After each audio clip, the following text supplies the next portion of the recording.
I was having lunch with Mark when an unfamiliar face came to sit with us. He wore a lab coat, gray scrubs, and a badge identifying him as morgue staff. Mark extended his fist for the newcomer to bump and made introductions as I covertly slid my salad back a little bit. He looked clean, but God knew what was on that lab coat. "This is John. He works in the sub-basement. He was telling me about a spooky time in the morgue the other night. I told him he ought to come tell you about it, since we know you collect spooky stories."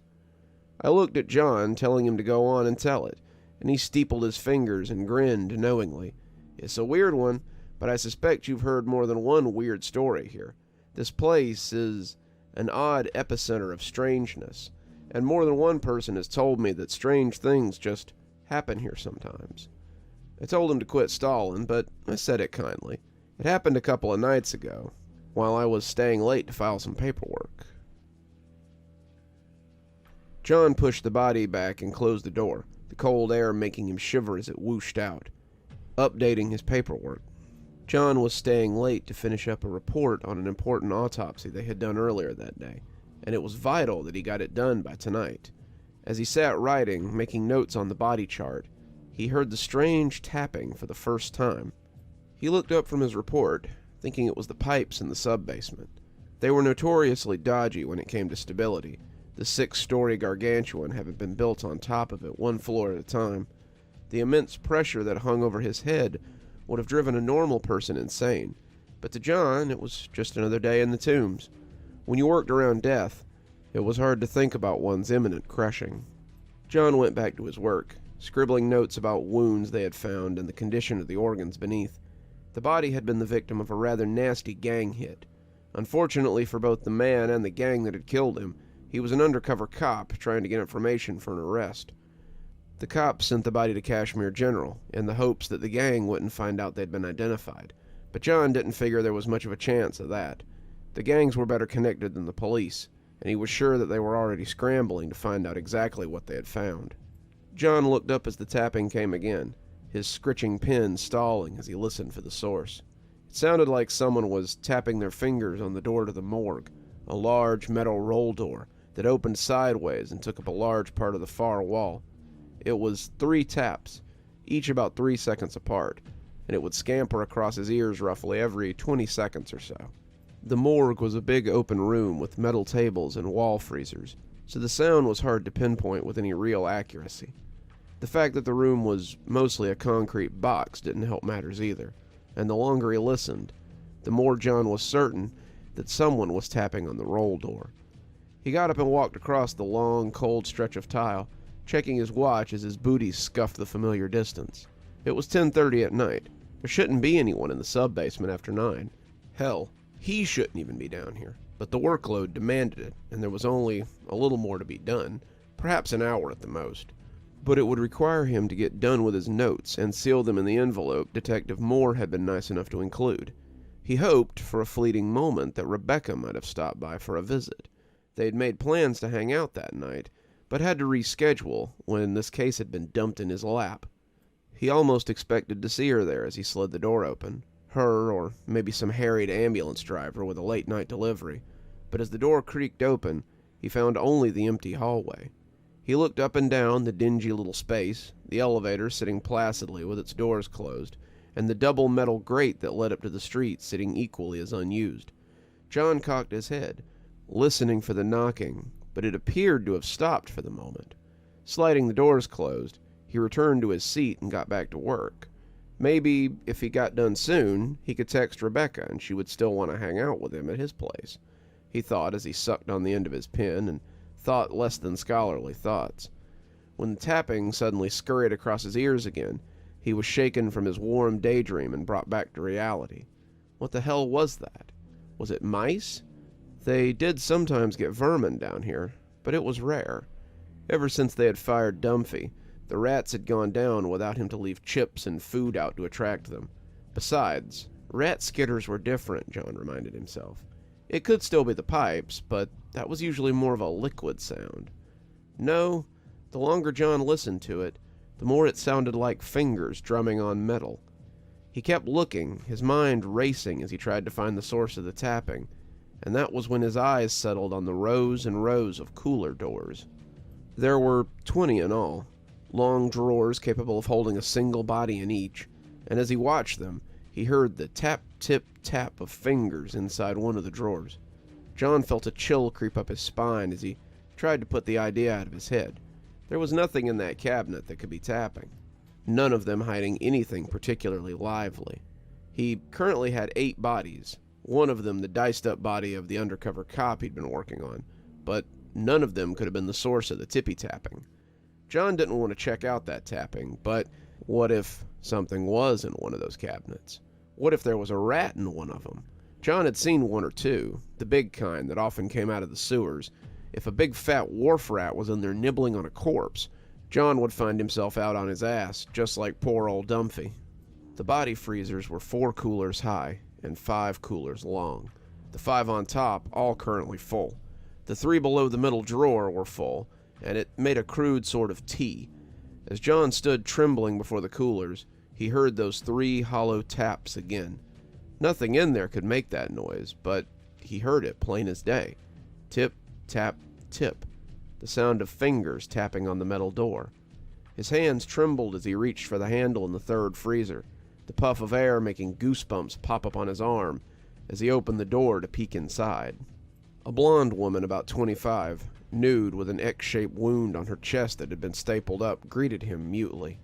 John closed the cooler, but heard the tap again, this time from the 1st freezer in the row.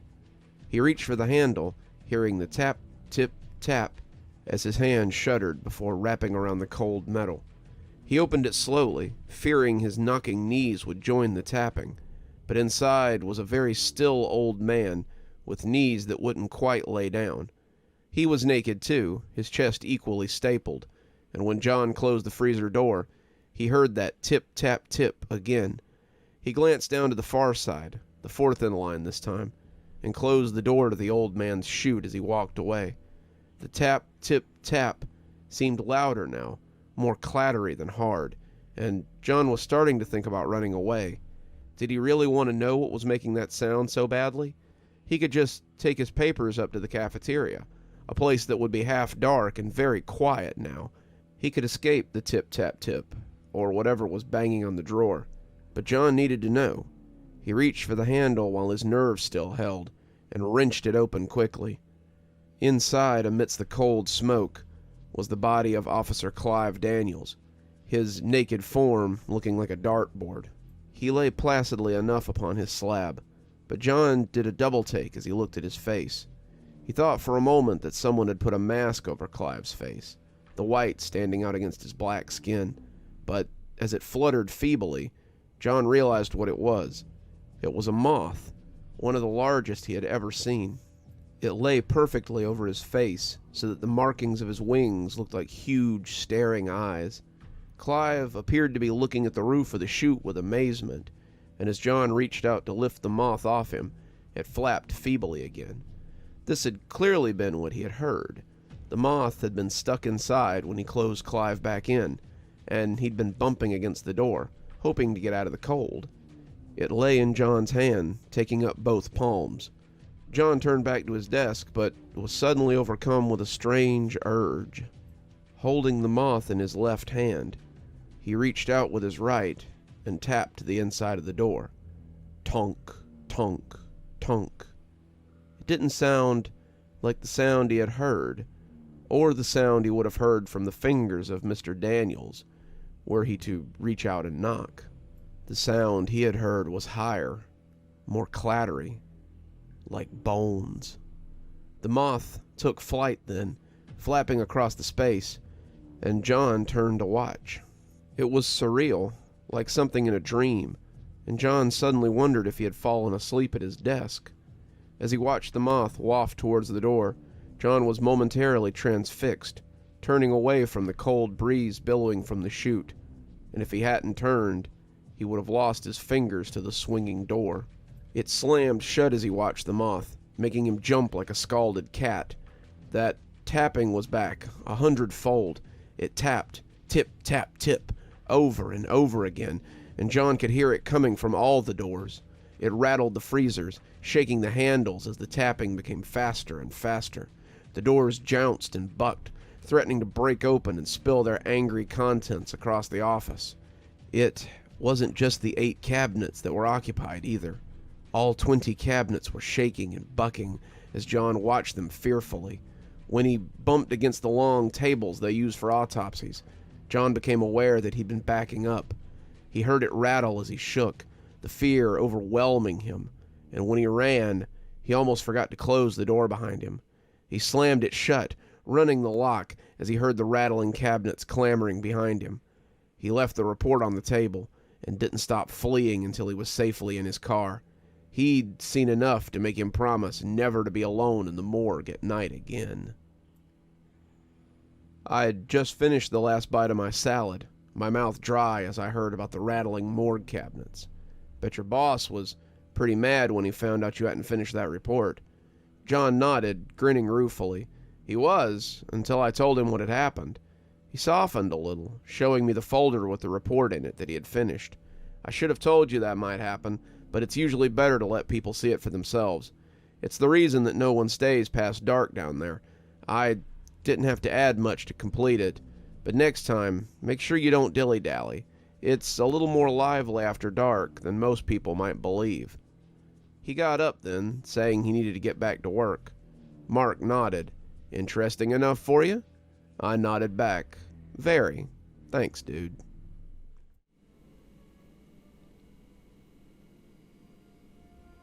Good evening, everyone. It's me, Dr. Plague. Thank you so much for joining me for tonight's story. If you enjoyed tonight's story, why not go ahead and subscribe if you're not already subscribed? Maybe hit that notification bell so you don't miss any of the spooky stuff we do here. If you'd like to get a copy of my latest book, there's a link below. Or if you'd like to support the show more monetarily, you can always come down to Patreon. I have many tiers. I'm sure you'll find something that interests you. If you're interested in my books, I always recommend my Ghostly Reader tier. Ghostly Readers get a copy of my book signed on their doorstep anytime I write one, which is at least twice a year. Patrons always get their spooky a little bit early so they can enjoy them before that night's premiere. And speaking of patrons, let's go ahead and thank them. Thanks to Janet and Winters for being our Spooky Skeleton tier contributors. And thanks to Xaronana, Emily Coltsfoot, Martha, Marianne Schuler, Jennifer Damron, and Tyler Parker for being our Ghostly Reader tier contributors. Thanks, guys. We just couldn't do the show without you. I'm sure by now you can see some videos appearing at the end here. If you think you might like a little more spooky, why not go ahead and click on another one? I'm sure you can handle a little bit more. And as always, thanks for stopping by. Dr. Plague, signing off. Have a wonderful evening.